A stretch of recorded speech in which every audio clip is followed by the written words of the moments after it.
uh, number, and that was that over 500,000 people had died of the coronavirus, and so many millions more have been affected. Tonight, we are in Rules Committee awaiting their product so that we can bring to the floor legislation that saves lives and saves the livelihoods of the American people. It's a great day for us.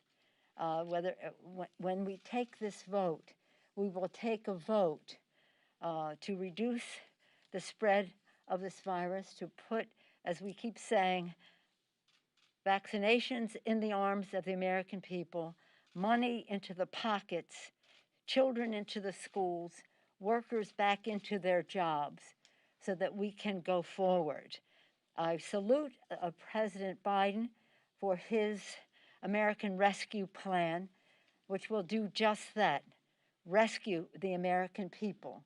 The loss of jobs, the loss of income, the loss of life, first and foremost.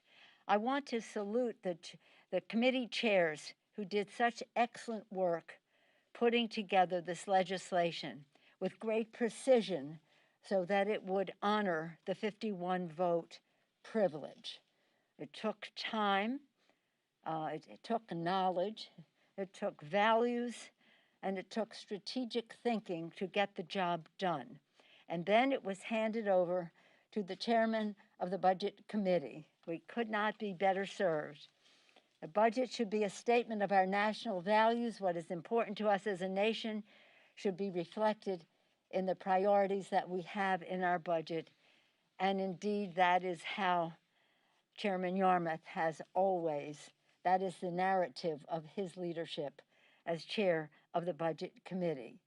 It is my honor to now yield to him so that he can give us a report as to where we are on this very, very important reconciliation bill, a budget which is a statement of our values to save the lives and livelihood of the American people. Mr. Yarmouth. Thank you, Madam Speaker. This process began 25 days ago when we introduced the reconciliation resolution. We've made remarkable progress in those 25 days, and I want to echo the Speaker in complimenting all the committee chairs.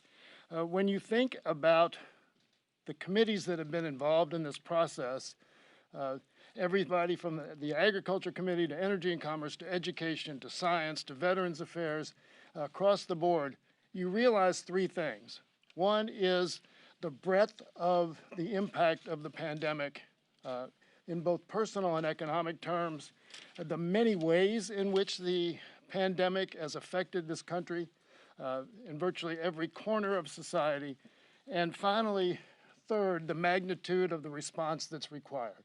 And I think that's what you see reflected in this legislation, an incredible piece of work that deals with the pandemic in all of its manifestations and in a way that will truly be effective in not only stopping the virus, stopping the pandemic, helping our citizens get through the economic challenges that they've had, and also then helping our state and local governments in rebuilding the economy, getting set to rebuild the economy. I think you also realize why this piece of legislation has such broad support. Just this week, a poll, 76% of the American people support the bill, 60% of Republicans. You see everyone from the chairman of the Fed to major business groups, 150 CEOs, to education groups, to labor groups. You can't name really one aspect of society that has not gotten behind this piece of legislation. So we believe that this is something that it meets the moment. This bill meets the moment, meets the challenge, and we think it's a great victory for the American people and will get us finally out of this terrible crisis that we've been facing. Thank you very much, Mr. Chairman. I know you guys have done a lot of work, and I hate to disagree with the chairman. He says this started 28 days ago.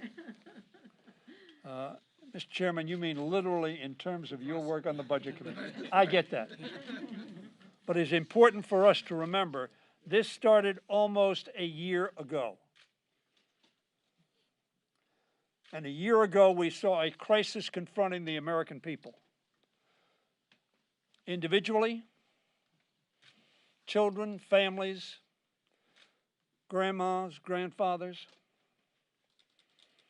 businesses, our economy generally. And so we have responded 5 successful times, 2 on our own that unfortunately died in the Senate, which if they had partisan fashion.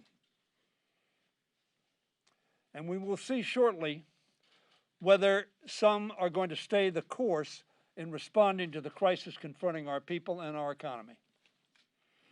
More than 500,000 of our fellow Americans have now died from this disease. Hard to contemplate anybody thinking that somebody would attack us and kill 500,000 of our people. But that's what COVID-19 has done. 10 million more Americans are out of work than at this point last year. Today's vote is a crucial step in our fight to defeat COVID-19 and build our economy back better. I hope we will see the Senate passed version return to the House for final action within the next 2 weeks. We need to pass this bill prior to March 14th so that some millions of people are not falling through the cracks. We are determined to send the American Rescue Plan to President Biden's desk before March 14th so we can begin providing American workers, businesses, schools, communities, men, women, children, with the assistance they so crucially need.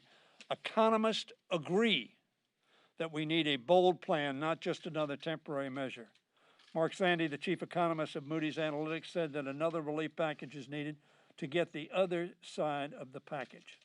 A joint analysis of the American Rescue Plan by the Hamilton Project and Brookings estimated that it would boost economic activity by 4% this year.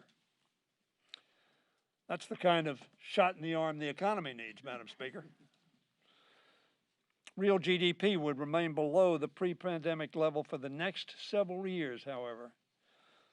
So delay is not an option. Failure is not an option. Retreating from the support of the American people that the 5 bills we passed in a bipartisan fashion reflected is not an option. In a poll of economists conducted by Reuters, over 90% said the American Rescue Plan would boost the economy significantly. We must enact a bill that reflects the urgent needs of our country and meets the crisis we confront. That is a moral imperative as well as a legislative imperative. And I now yield to Mr. Clyburn.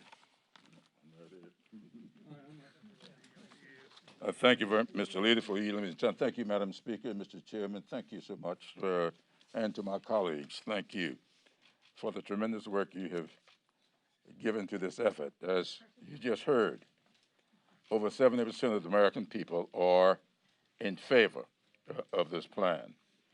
In fact, earlier this week, 170 CEOs written a letter to the Congress asking that we pass this plan. The vast majority, I think 56% of small businesses have asked us to please pass this plan. The American Rescue Plan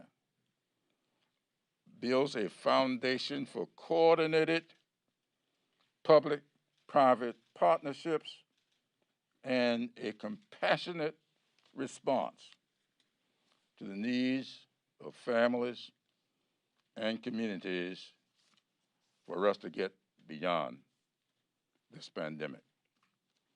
I feel certain that we're going to pass this bill tonight in a solid way, and I'm hopeful that the Senate will also respond to this with a solid response so that the American people can begin to feel better about themselves and their future.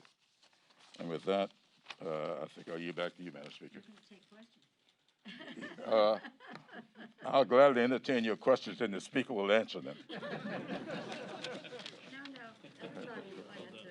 Thank you very much, Mr. Clyburn. I thank the distinguished whip and the distinguished majority leader, as well as our chair of the budget committee.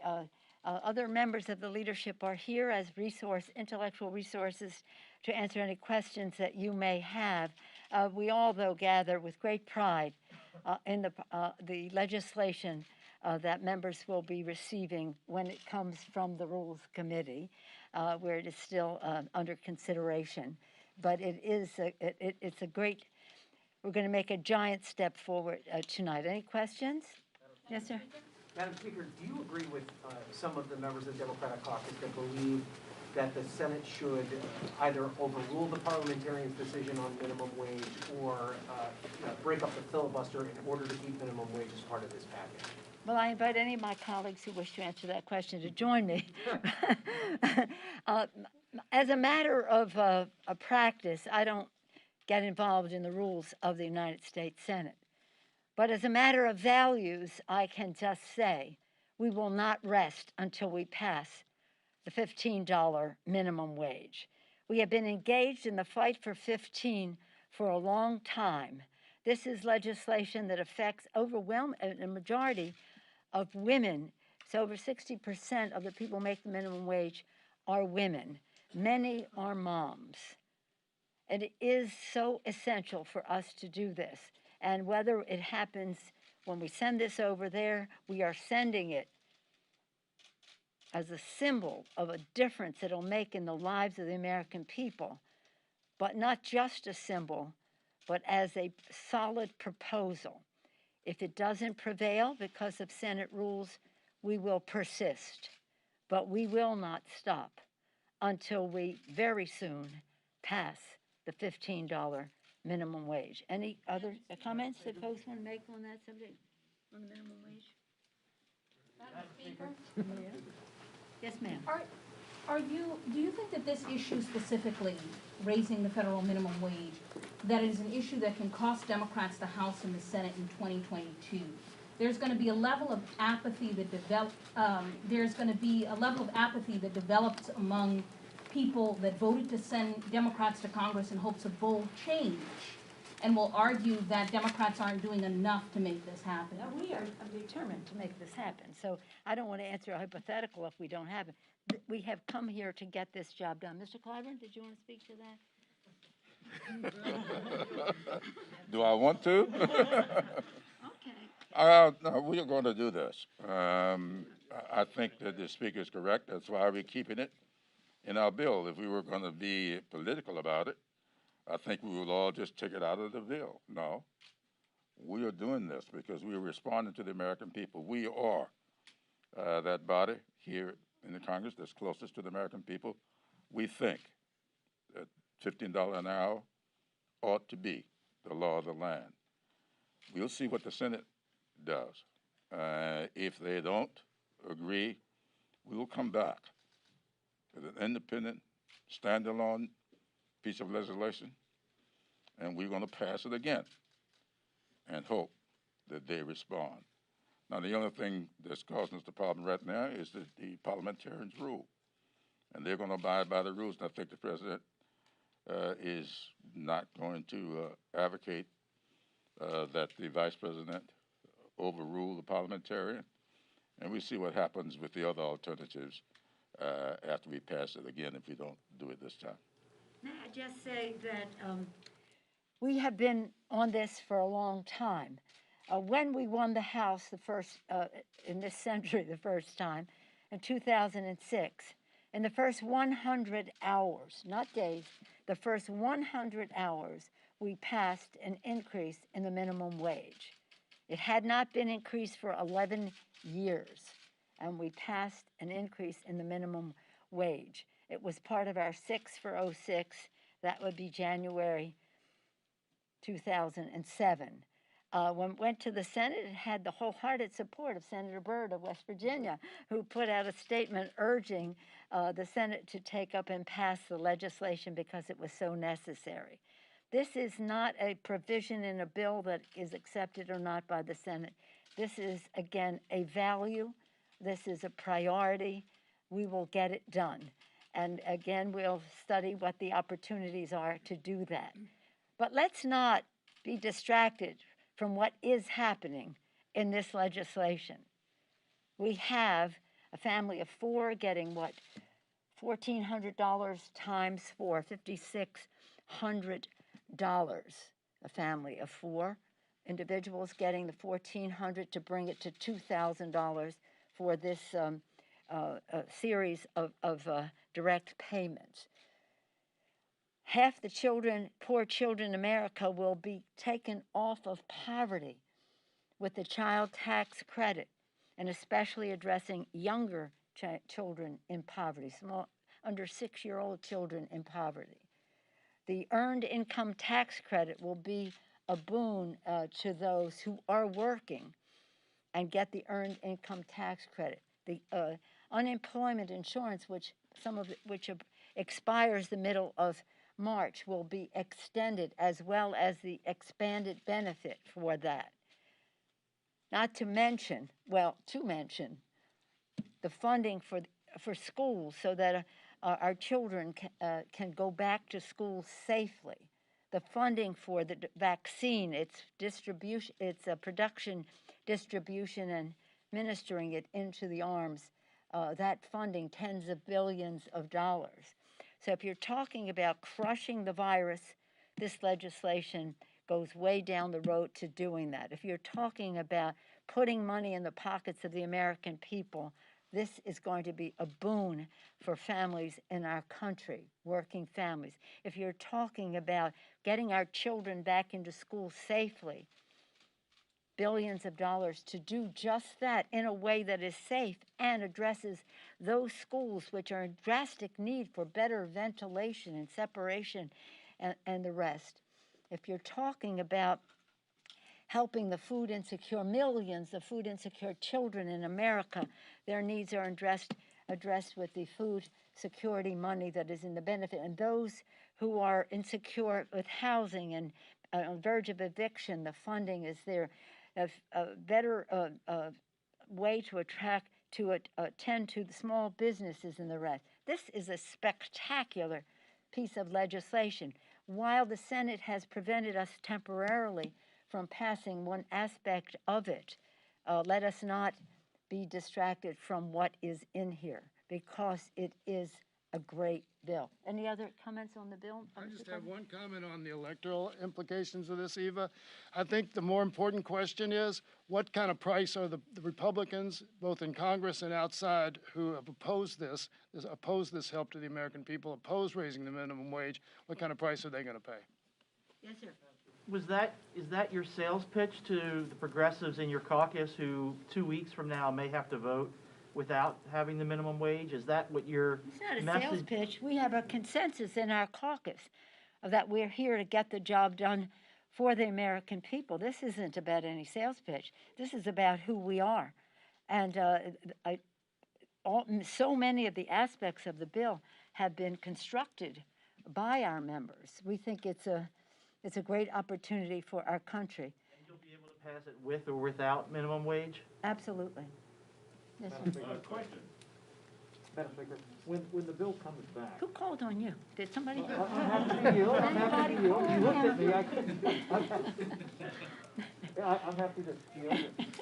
No, okay, go ahead. Well, thank you. When the bill comes back, obviously there will be changes. Do you fear that some in your caucus will look at this and say, we want the perfect bill, and the perfect could become the enemy of the good? Is that a concern when it comes back, and that represents some divides in your caucus? No. Explain why. No. You asked a question. I viewed it as a yes or no. No. Does anybody think that there's any chance that we do not pass it? I mean, there is uniform support for this transformational legislation in the House Democratic Caucus. There is no fair to partly cloudy view of the American Rescue Plan. It's a sunny, aspirational, bold view, because the $1.9 trillion plan, as the Speaker indicated, will crush the virus, provide direct relief to the American people, increase the direct payment survival checks to a total of $2,000, provide $25 billion in assistance to renters and homeowners who are struggling, increase the food security EBT program by 15%, provide $350 billion in state and local assistance so we can protect public programming, public safety, public health, public education, public housing, public transportation, and the provision of the public good. And those are just the highlights. That's not the fine print, because it's a once-in-a-century pandemic, and the caucus, under the leadership of Speaker Pelosi, has recognized, with the full support of everyone, that it requires a once-in-a-century continuing, comprehensive, and compassionate congressional response, and that's exactly what the American Rescue Plan represents. I think that our unity around this bill comes from the stories that we've heard in our districts. And I just want to use one woman whose story has come to my attention in my district and how transformative this bill will be for her. She lost her job shortly after the pandemic, lost her apartment, lost her child care, and didn't have a way to be able to feed her young child or afford diapers. What this bill, and I'm so grateful to the leadership of my colleagues and the speaker, will say to her, one of the 1 in 4 American women who've been forced out of the workforce, one of the people that of the 140,000 jobs that were lost in December, every single one of them was held by a woman, and predominantly women of color. This bill will say to her there's a child tax credit that can help lift your child out of poverty. There will be a survival check to help you put a down payment on a new apartment. There will be food available for you.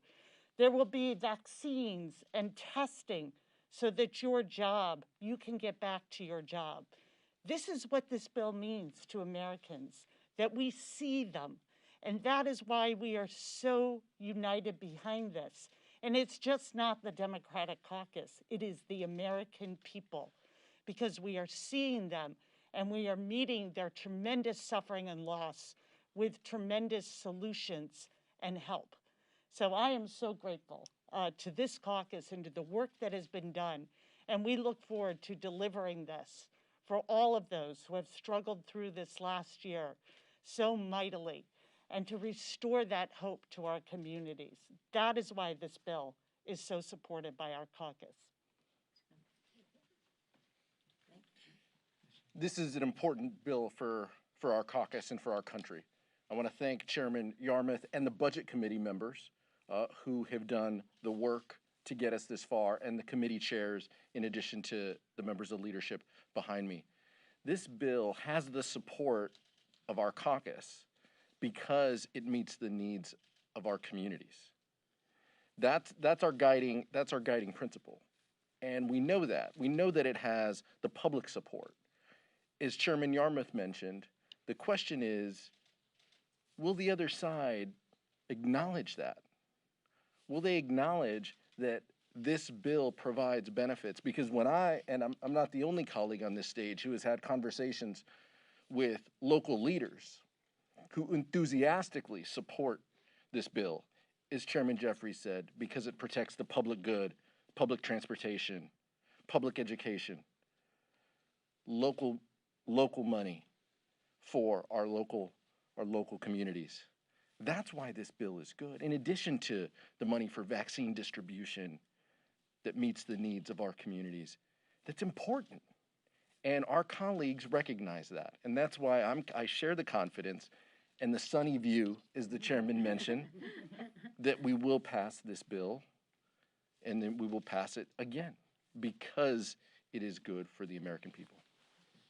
If I can just build on the Vice Chairman's point, add my thanks to Speaker Pelosi, Leader Hoyer, Whip Clyburn, Chairman Yarmuth, who's done extraordinary work, and all the chairmen. But I did a press event today 3 of the 4 county executives in my district, which is a very conservative district, are Republicans. All 3 support this legislation. 2 appeared with me today. So I think it's important not to miss the broad bipartisan support for this package as soon as you step out of the Republican caucus room. The fact of the matter is that county executives, town supervisors, people on the front lines who are responsible in many cases for administering the vaccine, for being the public health provider in America, they get it. They understand that this is a long, dark night, but there is joy in the morning if we can come together around this rescue plan for the American people. It's not just the Republican caucus that matters. It is the millions of Republican voters who have said they support this legislation. 75% of the American public, 75%. That includes large numbers of Republican elected officials who are on the record saying we need it and we need it now. And so I would point not just to the unity of the Democratic caucus, but the broad bipartisan support for this package. It's a very strong piece of legislation. Thank you, Madam Speaker. Thank you. As I thank my members of the leadership for just that, their leadership in all of this and all that that entails, I also want to acknowledge, as I have, the chairman of the Budget Committee and the many other chairs who were part of constructing this proposal, this legislation. And I want to thank their staffs, because we have wanted to stay on schedule. And that has meant 24/7 on the part of the members, but especially on the part of the staff. So please convey the gratitude of the leadership to the staffs. Now, I also... Along with a lot of Kentucky bourbon. He's talking about Kentucky bourbon. You weren't giving that Big Daddy or Big Pappy or whatever his name is, was it?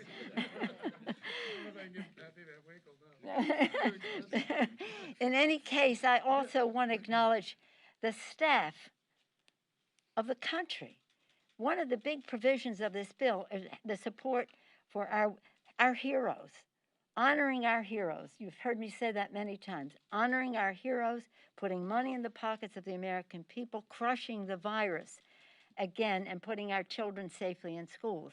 But the schools can't function and all the other things can't happen unless we support our heroes, those who work at the state and local level, our healthcare workers, our transportation, sanitation, food workers, our first responders, police and fire, our teachers.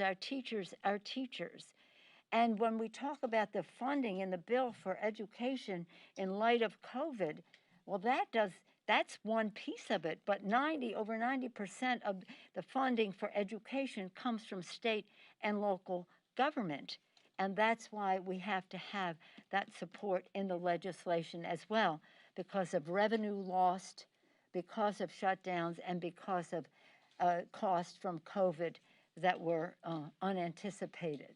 And the healthcare workers, people talk about them as our heroes.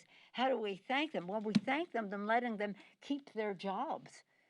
More than a million of local employees have lost their jobs because of the loss of revenue from the shutdowns.